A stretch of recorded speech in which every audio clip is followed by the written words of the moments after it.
I was motivated to start this case having been contacted by Mohammadi and seen what had happened, the inhumanity of this Islamic regime in Iran that persecutes its own people, that tortures them, that puts them to death in a brutal way because they're fighting for freedom. And in fact, this Mohammadi family, even after it left Iran, has been threatened on U.S. soil by agents of the Iranian regime with death, particularly if they speak out.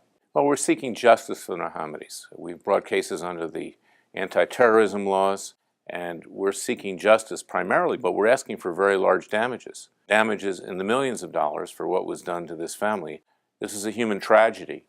And because Akbar and Manager were the first student leaders in Iran to call for regime change, to call for freedom, the regime made an example of them and brutally destroyed their lives to send a message to the other freedom fighters, the other students and others in Iran who want liberty, that the same thing would happen to them. And in fact, there have been hundreds of thousands of people killed since Akbar Mohammadi was killed and since Manager was thrown in prison under a death sentence.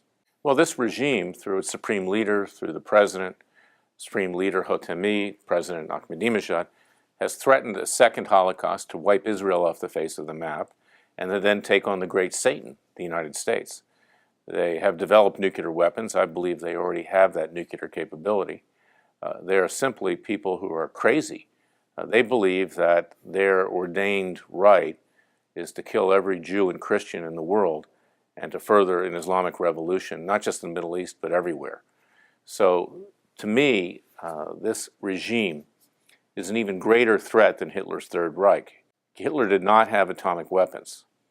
This country is on the verge of getting them or already has them and has threatened to use them and does not think in a rational Western way. The Germans, at least, were Europeans and they weren't going to destroy themselves.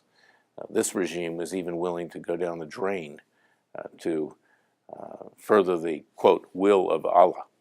And that's very dangerous.